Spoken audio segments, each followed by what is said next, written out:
I'll be very brief. My job, I think, is to try and just try and keep people to time. Again, echoing Roz's point, thank you all very much for coming out this morning to have, I hope, a lively discussion and to feed us your thoughts, which we will take through as part of our evidence base to start to think about the issues and how we tackle them in the local plan. But to start the day, if I could just ask Lewis Herbert to come and say a few words and then hand over to him. Thank you. Okay, thank you, and thank you to Cambridge PPA. And it's great to see so many people here who care deeply about our city and about the wider area. I just want to open with a few remarks and point people also to the draft issues and options report, and the biggest word there is draft, that's now been published by the two councils, and will have its first airing at a sort of joint council discussion this week. So we do have a wonderful inheritance, and part of my route to sort of discuss that is to look at the Cambridge Equality Charter for Growth that was produced 10 years ago, and the opportunity to really update that as part and parcel of quite a lot of radical change that we need to make. So to some extent that was relatively far-sighted because it emphasised the importance of connectivity, of community, of character, and also for its time it made climate change a real priority, and we've got to recognise that we really haven't done enough on that, both as a country and locally. So on Thursday I was fortunate enough to go to Marmalade Lane. Not every place can be like that, but it emphasises all of those features. Particularly, I'd say that some of our work in the last few years has not been as good as I think it can be on the whole issue of community, both the linking with the existing community, but also the quality of community in our new development. It is a real challenge.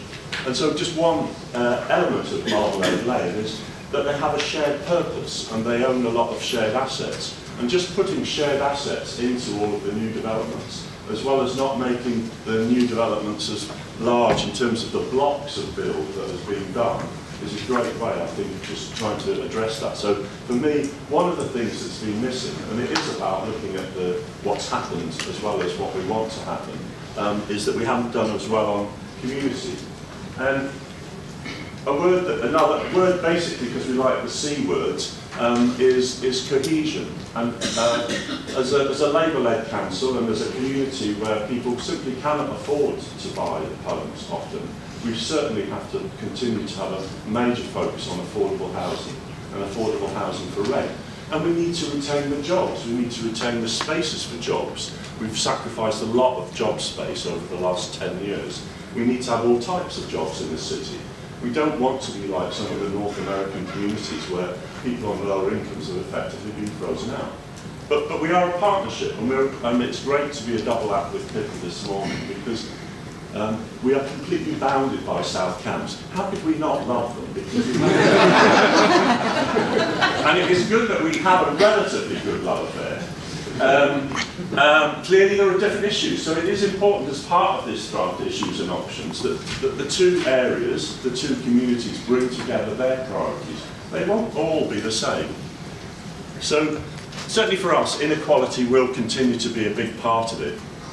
And then we're at early stages, as Stephen says, and if you read the issues and options report, it's not bland, but it is neutral about a lot of issues. How much growth does Cambridge want? Big question. How much growth is going to need to be linked to the amount of jobs that are there in the system? We clearly cannot have quite the pace of jobs growth that we've had in recent years. We simply can't sustain it. The big debate about the CAM, about, well, why are trees dying?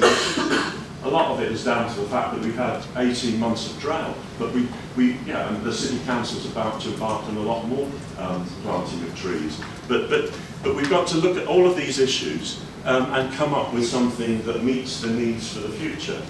So a couple of themes. I do think, and Pippa will say more about this, that the principle of doubling nature and doubling biodiversity will be a theme. We don't have the kind of large biodiversity projects that most areas of the country have inherited. We've inherited huge character of building, of urban area, of rural area, but we don't have some of the things like a project that links Cambridge to Wickham Fen, trees, a forest on the edge of the city, and particularly the Cam, and I was talking to Stephen of the Cam Valley project briefly before, we're just not there on the Cam. So I know you're going to say an awful lot this morning, and the groups will enable that to happen, and do engage with the Issues and Options report.